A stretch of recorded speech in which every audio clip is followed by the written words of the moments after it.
नमस्कार दोस्तों, क्या आपको आपके डेंटल सर्जन ने इम्प्लांट प्रोसीजर के बारे में बताया है और आप में जानने की उत्सुकता होती है कि यह प्रोसीजर कैसे होता है, कैसे किया जाता है। और अक्सर मैंने देखा है कि लोग आजकल बहुत अवेयर हो गए हैं। You do Google and you see videos, और बहुत सारे मेरे पेशेंट ऐसे हैं जो इम्प्लांट से पहले पूरा नॉलेज लेके वीडियोस देख के आते हैं, उन्हें काफ़ी क्लियरिटी होती है। But I have notice this also कि कभी कभी वीडियोस देखकर एक्सेस ऑफ, और you can say like half knowledge is also not good thing. So today I am going to release this video regarding the procedure of dental implant, जिसमें हम ये बताना चाहते हैं कि डेंटल इम्प्लांट का प्रोसीजर क्या होता है. अक्सर जब आप लोग यह पूछते हैं, हम बहुत ही सिंपल लैंग्वेज में आपको बताते हैं कि डेंटल इम्प्लांट का ये प्रोसीजर होना चाहिए. And then my patient says कि जब हमने वीडियो देखा तो हम बहुत कॉम्प्लिकेटेड था, हम कंफ्यूज हो गए. It's not at all complicated, it's very simple. You just try to understand whatever I am going to tell you today. सबसे पहले आपको ये जानना ज़रूरी है कि अगर हमें डेंटल इम्प्लांट करना है तो ये एक तरह का आर्टिफिशियल टूथ रूट होता है, जो कि एक फिक्स पार्ट की तरह आपके बोन में जाता है और इसके ऊपर हम कैप या दांत या आर्टिफिशियल टूथ और क्राउन, आप कोई भी नाम बोल सकते हैं, वो लगा देते हैं. जब हम प्रोसीजर करते हैं उससे पहले हमें अंदर देखना है, तो पहला स्टेप होता है डायग्नोसिस. जब आप अपने डॉक्टर के पास जाते हैं तो सबसे पहले वो आपका ओरल एग्जामिन करते हैं. डेंटल चेयर पे बैठा के आपका मुंह खोल के वो देखते हैं कि आपका स्पेस कितना है, बोन कितनी है, कितनी जगह है, इम्प्लांट होना भी चाहिए या नहीं, क्या इम्प्लांट ही बेस्ट ऑप्शन है या कोई और दूसरा ऑप्शन आपके लिए ज़्यादा सुटेबल है. Once your doctor actually confirms कि yes dental implant is the best option in this case, तब हमें उसका कन्फर्मेशन होता है.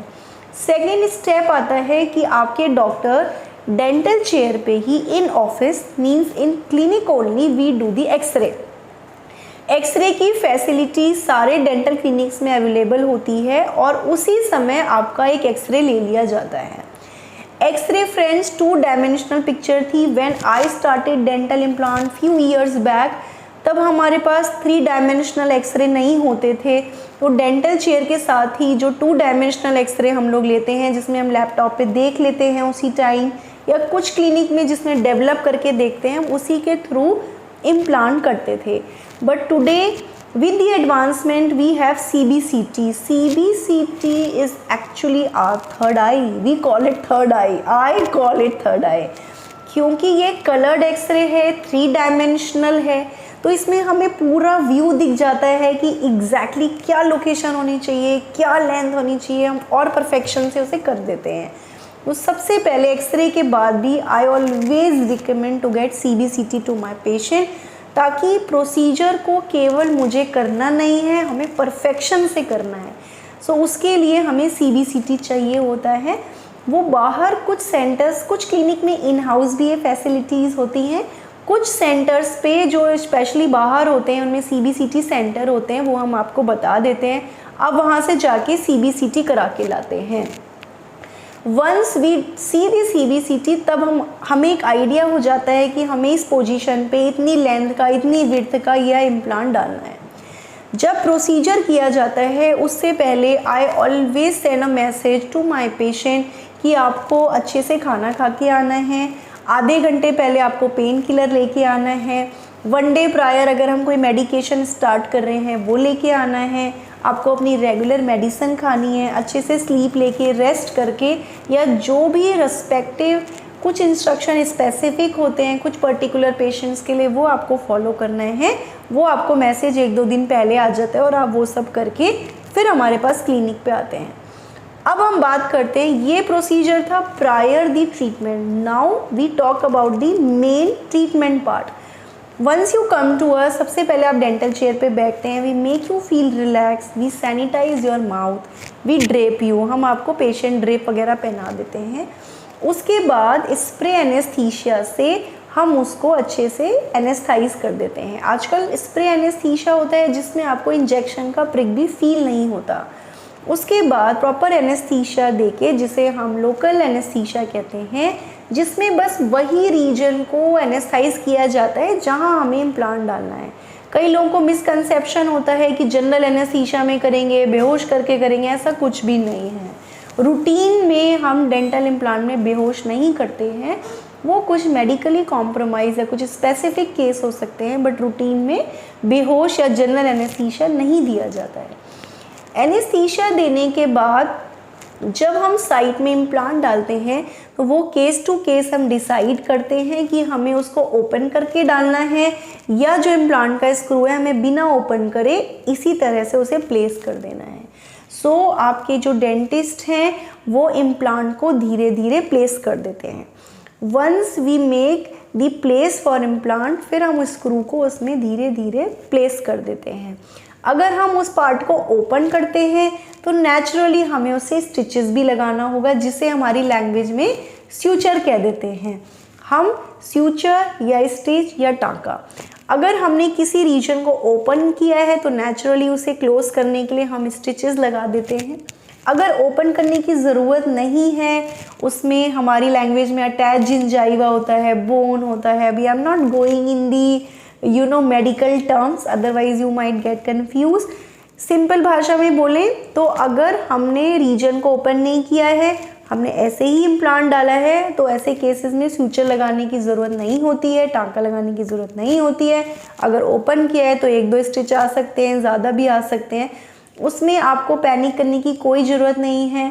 अगर उंगली पे भी कट लगता है तो आपके डॉक्टर स्टिच लगाते हैं। ये तो माउथ है, हम खाएंगे भी पिएंगे भी, कुछ भी अंदर जाएगा तो इन्फेक्शन करेगा, इसलिए उसे सिंपल वे में लीजिए कि हमने उसे क्लोज कर दिया तो आप अच्छे से अपना खाना पीना एंजॉय कर पाएंगे। जब भी हम इसको रीजन को क्लोज कर देते हैं तो उसके बाद हम इम्प्लांट के ऊपर एक छोटा सा पार्ट लगा के तब उसे क्लोज कर देते हैं और हम आपको कुछ इंस्ट्रक्शंस दे देते हैं कि आपको कॉटन लगा के रखना है या स्पिट नहीं करना है या ये मेडिकेशन लगानी चाहिए, ये सब आपको यूज़ करनी है। ये एक फर्दर पार्ट है जिसको मैंने एक दूसरे वीडियो में समझाने की कोशिश की है कि इम्प्लांट के प्रोसीजर के बाद इंस्ट्रक्शंस क्या होते हैं। सो वो वीडियो इस पार्ट को कवर करेगी। इसमें हम बात कर रहे हैं केवल प्रोसीजर के बारे में। तो जब इम्प्लांट प्लेस हो जाता है विद स्यूचर या विदाउट स्यूचर, जब हम आपको भेजते हैं तो जो भी इंस्ट्रक्शंस हैं वो आपको फॉलो करने हैं। हमेशा आपके डॉक्टर आपको हफ्ते भर के या 10 दिन के बाद का एक अपॉइंटमेंट देते हैं, वो बिल्कुल मिस नहीं करना है। I have seen few of my patients implant करने के बाद दे डिडंट टर्न अप, और फिर उन्हें जब कॉल जाता है देन दे रिमेंबर कि यस हमें आना था, हम तो स्टिचेस ही रिमूव कराना भूल गए। अगर स्टिचेस आए हैं तो हफ्ते 10 दिन बाद उन्हें रिमूव कराना है, इट इज़ इम्पॉर्टेंट, क्योंकि I have seen in many cases कि एक आध दिन के बाद पेशेंट को पेन नहीं हो रहा है, कुछ नहीं हो रहा है, कंफर्टेबल है, तो आप लोग भूल जाते हैं कि आपको आना था। भले ही पेन नहीं है, इन्फेक्शन नहीं है, सब ठीक से हो गया है, आपको कंप्लीटली कंफर्टेबल है, but don't miss your appointment, it is important. हमें फर्दर स्टेप के लिए आपका आना ज़रूरी है, otherwise how will we complete the procedure. अगर स्टिचेस नहीं भी आए हैं तो भी हम फॉलोअप के लिए बुलाते हैं। स्टिचेस रिमूव करने के बाद कुछ केसेस में हम 3 से 4 महीने की वेटिंग होता है या आपके CBCT के हिसाब से वेटिंग टाइम होता है। उसके बाद जब हम आपको दोबारा बुलाते हैं, फिर कुछ केसेस में हम उस साइड को ओपन भी करते हैं और कुछ केसेस में बिना ओपन करे जो स्क्रू हमने लगाया था उसको हम टिश्यूज़ को रिमूव करके उस स्क्रू को हटा देते हैं। हटाने के बाद उसके ऊपर हम एक हीलिंग कैप या हीलिंग अबटमेंट उसे कहते हैं, वो लगा के छोड़ देते हैं। हीलिंग अबटमेंट एक मेटल का पार्ट होता है जिसे हम 8 से 10 दिन के लिए छोड़ देते हैं। जब 8 से 10 दिन के बाद आप आते हैं तो हम उस हीलिंग अबटमेंट को रिमूव कर देते हैं। हीलिंग अबटमेंट भी एक छोटा सा स्क्रू जैसा होता है। हीलिंग अबटमेंट रिमूव करने के बाद, जैसा नाम से पता चल रहा है healing abutment, so it gives us beautiful healing. उसमें एक अच्छा ब्यूटीफुल स्पेस बन जाता है जिसके ऊपर अब हम मेन अबटमेंट या मेन पार्ट लगाते हैं जो कि दांत को होल्ड करेगा। मेन अबटमेंट लगाने के बाद हम आपका नाप लेते हैं।